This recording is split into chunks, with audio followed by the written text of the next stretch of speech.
Hello and welcome to the Everything's Black and White podcast for this special transfer episode with me, Newcastle United editor Aaron Stokes. And I thought, since there is very few concrete transfer rumours on the ground, we would bring you a little bit of an alternative transfer special here on Chronicle Live, just to get you through the next few days until something concrete definitely appears. Now, if you're watching this on YouTube, thanks very much, and please remember to drop us a like and a follow. If you're listening to this on your podcast provider, again, thank you. Please remember to leave us a rating and review.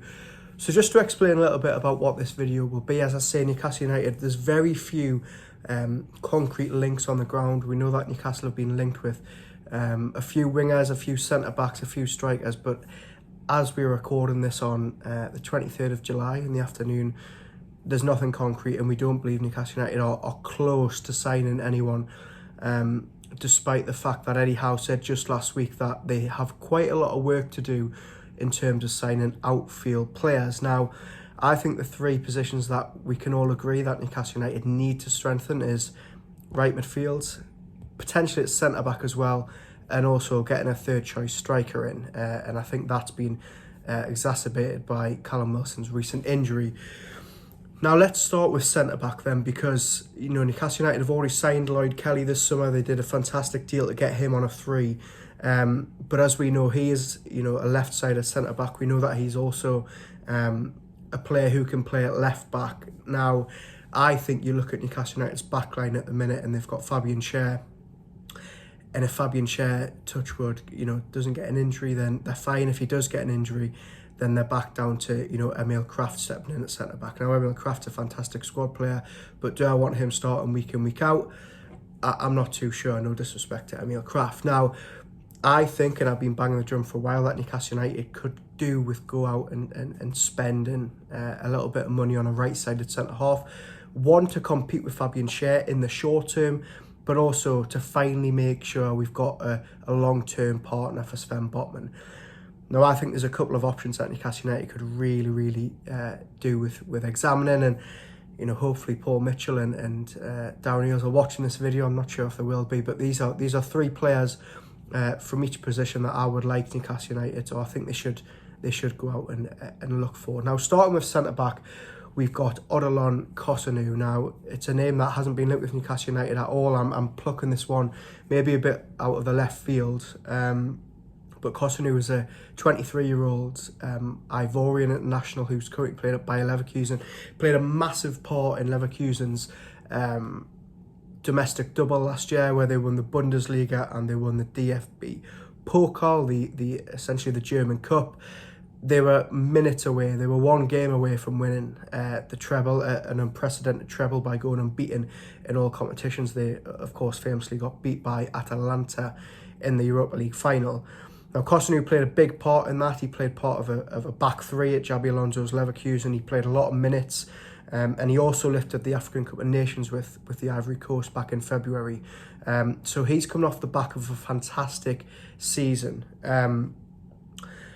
Very experienced, despite only being 23. He can play in a back three, as I've just mentioned, or a back four. And the only team that I've really seen linked with him recently is Liverpool. They've been the only sort of Prem team that I've seen linked with a move for him. Bayer Leverkusen apparently open to selling him, despite the fact that I've just listed off all his achievements with the club last season. The Leverkusen CEO last week, Fernando Cara, said that a move might be the best situation for both parties, and I think Newcastle United could do a lot worse than going out and signing him. A little bit about him: he's 6'2". He's got fantastic heading abilities. He's very strong in the air. He's got very similar passing ability as well to Fabian Schär. He's a player who can get the ball down out of his feet and pick a pass or two. So I think he would be a very good option for Newcastle United this summer to fit that right-sided centre-back that they're looking for. And also a stat that really caught my eye when I was looking at Kosunu earlier this week: he's in the top 1% for successful take-ons and ball carries per 90 minutes in Europe's top 5 leagues. So he's a very attractive proposition. Now, moving on to a player who also hasn't really been linked this summer, but he was linked last summer with Newcastle United, and that is Per Schurz. Currently at Torino in Serie A, formerly at Ajax. Now, that is crucial because he is very close friends and former defensive partners with a certain Sven Botman. Now, we've just spoke about how Newcastle United need essentially to go out and sign a long-term partner for Sven Botman, and Purchase could be that man. As I've just said, Newcastle United were linked with him last summer. A move failed to materialise. He was also linked with Crystal Palace really strongly. Again, a move failed to materialise. And more recently, he's been linked with Inter Milan, which goes to show you there's a really good pedigree there. He's linked and rated by some really big name European sides, and he's clearly impressed at Torino. Now, the only slight negative I've got around Purchase, despite a wealth of positives for him, is the fact that he's coming off quite a nasty ACL injury, the same injury that Sven Botman and Jamal Lascelles are currently sidelined with. He has been ruled out since October. He hasn't played, but he is working his way back to full fitness. And Inter Milan were linked with him just a couple of weeks ago, so it's clear that that injury hasn't put off clubs in Italy, and it shouldn't put Newcastle's off. And I think if Newcastle United want to go out and sign a long-term partner for Botman, they could do a lot worse than signing a player that they've previously been interested in last summer, and a player who knows him very well, both from his time at Ajax and from his time in the youth teams of the Netherlands. So that's another one to look out for in Purchase. And finally, my third pick is a player who has actually been linked with Newcastle United this summer, and that is Jean-Claire Todibo, the Nice centre-back, who has also been linked with Manchester United. He's also been linked with West Ham, and he's also been linked with a couple of teams in Europe as well. Now, Manchester United have been linked because there's a very close link there now between Manchester United and Nice, his current club. Obviously, Ineos, who have just taken a minority share in Manchester United, they own Nice, which goes to show why there's been such a big link between Manchester United. West Ham United of late have sort of stolen a march on that link. They've been inquiring about Todibo, and so have Juventus. Now, I think that could be a little bit of a sticking block for Newcastle, because there's reports in the French press that Juventus is his club of choice. That's the club that he's holding out for. That's the club that he would like to join. And I think when you've got the likes of Manchester United and Juventus in the race for him, Newcastle would have to pull something pretty special out the bag to get him. Now, saying that, he was absolutely instrumental in Nice's success last season. They finished 5th in the league. They conceded 29 goals in 34 games, which was the best defensive record in the league. He's got fantastic pace, he's got fantastic power, he's got fantastic aerial ability. He was signed at Barcelona a couple of years ago from Toulouse, and he was meant to be the next best thing. He was meant to be this fantastic signing for Barcelona, and for whatever reason it didn't work out there. He left there. He's gone to a couple of clubs on loan in Germany, and then he went to Nice, where he's obviously shone, and he's now been linked with some really big moves. So I think that, again, he's the only one of the three that's currently been linked with Newcastle United, but I think that will be a really shrewd move. And there is some reports that suggest Paul Mitchell, Newcastle's new sporting director, is a big fan. So those were the 3 centre-back picks, but we'll now move on to the right-wing picks. And I think a lot of fans that are watching this or listening to this will agree that this is a position, above all else, that they want to see strengthened before the end of the summer. You could really argue that ever since the takeover happened, this has been the position that Newcastle United need to strengthen, and really they haven't. They're still using Miguel Almiron, they're still using Jacob Murphy, at times they've used Anthony Gordon out there. But this summer, I think, is going to be the one where they get that marquee signing through the door in that position. Now, these 3 players aren't on my list, and before I go into the 3 players that I've picked, I just want to highlight 3 players that have been linked with Newcastle in this position in recent weeks. Now, that is Michael Olise, that is Nico Williams, and that is Serge Gnabry. 3 huge names known across the footballing world. One has been linked in the English press, one's been linked in the German press, and one's been linked in the Spanish press. Now, for different reasons, I think these 3 deals won't happen. We've obviously already seen Michael Olise snub any other interest to move to Bayern Munich. Nico Williams had a fantastic Euros, huge release clause, massive wages that I don't think many clubs will want to meet. He's also very settled in Spain, and it would take a stroke of genius really for Newcastle to pull that deal off. Serge Gnabry, the report coming out of Germany is that he doesn't want to leave Bayern Munich. But I think the fact that Newcastle United have even been linked with those 3 wingers who could walk into pretty much any team in Europe, shows that they're really, having a concerted effort behind the scenes to make sure this summer is the one where they get their man. Now, the first name on my list is a man who will be familiar to quite a few fans of Premier League football, and it's Brentford's Bryan Mbeumo. Fantastic ability in front of goal, fantastic track record when it comes to goals and assists. He's got pace, he's got versatility, he's got Premier League experience, he's got international experience. He ticks so many boxes, and he's even came out and given an interview earlier this summer to suggest that he is open to leaving Brentford. It ticks all the boxes, and I think if Newcastle United were to sign Bryan Mbeumo, yes, maybe it's not the brand spanking big marquee name that people want, but I think it's such a big upgrade at right winger, and crucially, Bryan Mbeumo can also play through the middle, and I think Eddie Howe is really keen to get a player who can play out wide but also can be used centrally, as we've seen with Anthony Gordon on the other flank, and as we've sort of seen with Alexander Isak in the opposite direction. He can play through the middle, he can also play out wide if needs be. Mbeumo will be a fantastic signing in my edition. He's my main pick, and I know that some fans will be shouting at the podcast, shouting at the video, saying, no, we need to aim higher, but I actually think Bryan Mbeumo in this squad would really take his game to another level. I think he's the perfect player for Eddie Howe to try and mould to his system.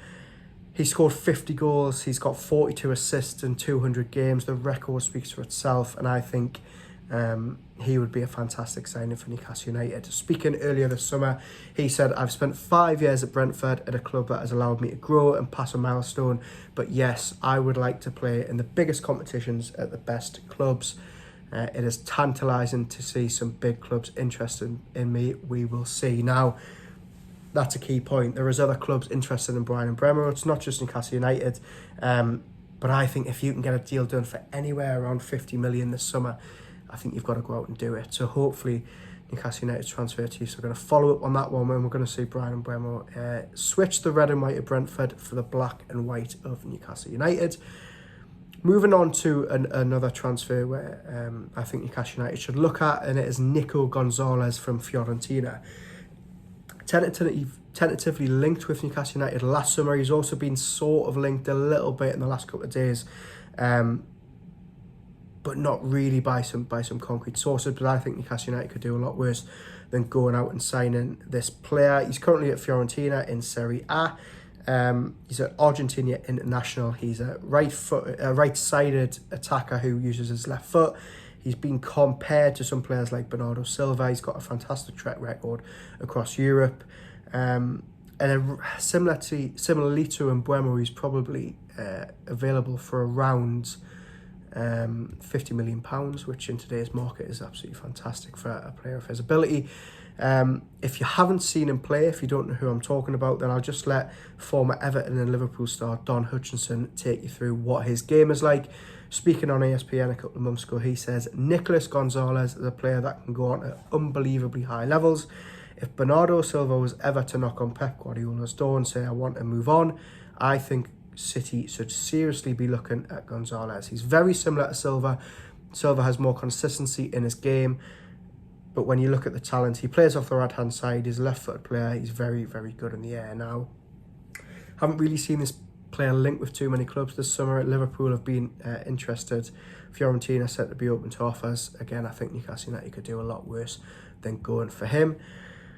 Now, the final name on my list of right wingers is a player who, again, will be familiar to Newcastle United, but I haven't seen him linked once to Newcastle, but I think they could really take advantage of a little bit of uncertainty at Borussia Dortmund this summer by signing Daniel Marlin, formerly of Arsenal's academy, now a mainstay at Dortmund, who played against Newcastle United at St James's Park last season. Not only did he play at St James's Park, he also won man of the match as they won 1-0. He was then an unused substitute in the reverse fixture, and reports suggest that with a new manager in at Dortmund this summer, Nuri Sahin, the former Liverpool midfielder, Daniel Marlin could be on his way out. Now, he has currently got to fight for his place in that Dortmund team alongside the likes of Julian Brandt, Karim Adeyemi, Jadon Sancho. You've also got to remember that they've also got Sebastian Heller up front. They've also got Fulkrug up front. They've got a lot of players that can play these attacking roles.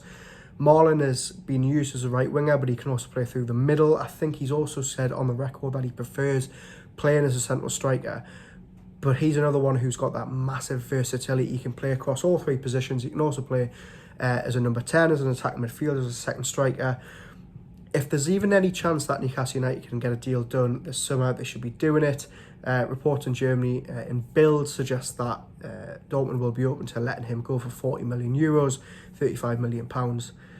It's an absolute no-brainer for me. Those would be my three picks if Newcastle United are looking to upgrade at right wing. So now we move on to the position that everybody wants to talk about. It's the goal scorers. Now, lots of you will be thinking, well, Newcastle United have needed a goal scorer for a while, but a lot of you will be now thinking, watching this video towards the back end of July, thinking Callum Wilson out injured yet again. They've got to go out and sign either a third choice or a second choice striker. And I've got three options who I think would do the job. Now, the first one is a player who has been linked with Newcastle United in recent weeks, and that is Lille striker Jonathan David. Canada international who had a fantastic season in Ligue 1. He scored 26 games and 47 goals in all competitions. And new sporting director Paul Mitchell is said to have a keen interest in him. He's got expert knowledge of the French market, of course, having worked at Monaco for a couple of years in his last job. Again, if you haven't seen Jonathan David play, don't do too much about him. He's a player who loves to get in behind. And Thierry Henry recently said about him, when you have a player like Jonathan David who runs the way he does in behind, his directness, don't ask him to come and play or assist, because he has none this season. If he sees the centre-back dropping, then he will go in behind. But as soon as he sees there's a gap, he'll run. He's also pretty strong and he loves contests. Now, Jonathan David will have plenty of interest in his signature this summer. It's not just Newcastle who've been linked with him. There's a report coming out this week that West Ham United were happy to pay the 30 million that Lille want for his services, but they've walked away from the deal because his agent wants 10 million in fees. Now, this is a topic for another video, but I think if any agent is asking for 10 million in add-on fees in a £30 million deal, then that should be enough alone to for FIFA or the Premier League, to anyone who's got any power in the game, to crank down on these agents to say enough is enough, because 25% of a transfer fee is quite frankly a joke in this day and age.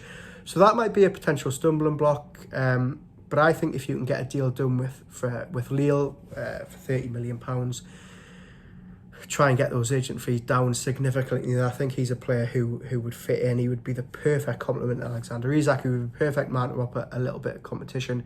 And I think a player of his ability, like I said, 26 goals in 47 games last season, he would be the perfect type of player to come in and potentially come in as second choice striker at Newcastle. Now, my next name on the list is going to be a bit more familiar to people due to his previous stints in the Premier League, and that is Tammy Abraham. Now, if you haven't really been paying attention to some football on the continent in recent years, and you don't really know what Tammy Abraham's been up to since he left Chelsea or since he fell out of favour in the England squad, he has been at AS Roma, played a big part in Jose Mourinho's time there, less so since Daniele De Rossi has taken the job earlier this year. Again, another player who looks like he will be available this summer. Roma looks set to cash in on him, potentially for a similar fee to David, around €30 million, £30 million, and it's been suggested in the Italian media that they are struggling to drum up interest in Abraham this summer, but they do want to see him gone, purely so that they can reinvest some of those funds to bring in some fresh faces, also because they need to decrease their wage bill, and also, you know, they've got grand plans of their own to bring in some fresh faces. Remember, Roma were one of the clubs that were linked with Yankuba Minter before Brighton got a deal over the line for him. Tammy Abraham, you know, he's no spring chicken these days, and he's had his injury problems, but I think if you're looking for someone who's going to come in and be happy being second choice to Alexander Isak, I think Tammy Abraham would be fantastic. He's got Premier League experience, he's got England experience, he will know a good bulk of this Newcastle squad already, or would be familiar with them at the very least. I think Newcastle could do a lot worse than getting Tammy Abraham to battle Callum Wilson for the second choice spot, or to at least come in and replace him should he go. But I'd be interested to know what some fans think about that. I'm a harping back to the past. Is Tammy Abraham not the player he once was? I'm not too sure, but I think if he's available this summer, that would be a fantastic deal for Newcastle United. And my final selection, the 9th pick for the 3rd position, would be Wolves' Hee Chang Hwang. Now, we've heard so much this summer about Pedro Neto, how Newcastle should go out and actually target him for their right wing selection. Too many injury problems for me, but I think Hwang would be a fantastic addition to this Newcastle United squad. Again, similarly to some of the names that I've mentioned earlier, he's very, very versatile, and he won't be short of offers this summer. Now, Gary O'Neill has spoken out recently, the Wolves manager, and played down a little bit of speculation that he'd be leaving. But I think if Newcastle tested Wolves' resolve, then they might get somewhere with this deal. A very good striker, very good eye for goal, very good record in the Premier League. He can play across the front three. I think he ticks a lot of boxes, and I think if you can get him for anything less than 40 million, am I being a bit ambitious there? Will Wolves want more? I'm not too sure, but I think he would be a fantastic addition. I think he's got the record, and I think anybody who's watched him in the last couple of years will see that there's a real talent there, and I think he's got the much better injury record than Neto. I think if Newcastle are going to go to Wolves this summer and say, we want one of your best attacking players, that's the man to go for. Now, Hwang's been in the news a little bit last week. He was allegedly subjected to some racial abuse in Wolves' friendly with Como. It completely overshadowed the friendly, rightly so.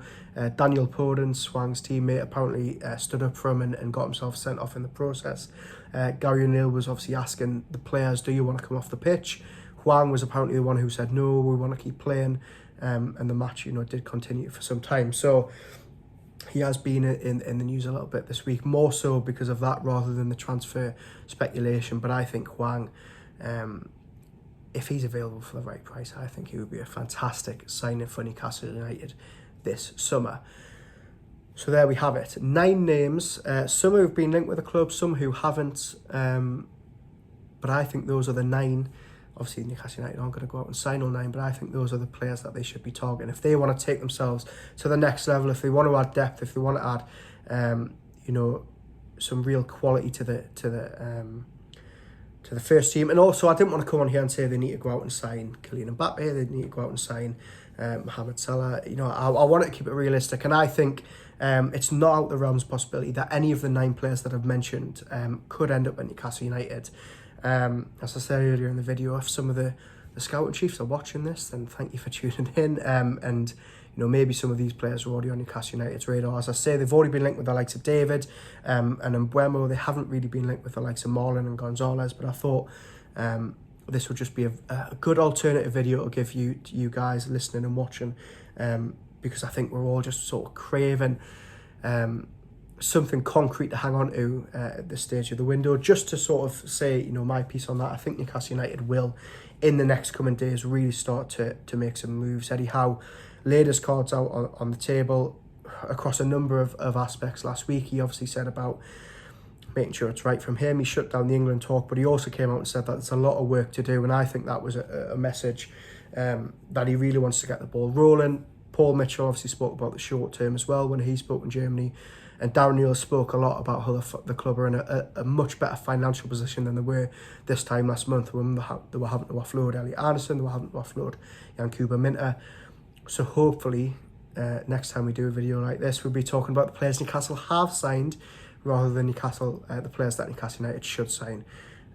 But thank you very much for tuning in to this video. Let us know in the comments of either the podcast or on YouTube what you think. Do you agree? I'm sure a lot of you will disagree. Let me know who your dream or realistic selections are for Newcastle United in the transfer window. Thank you very much for tuning in on whatever platform you have done, and we'll speak to you very, very soon.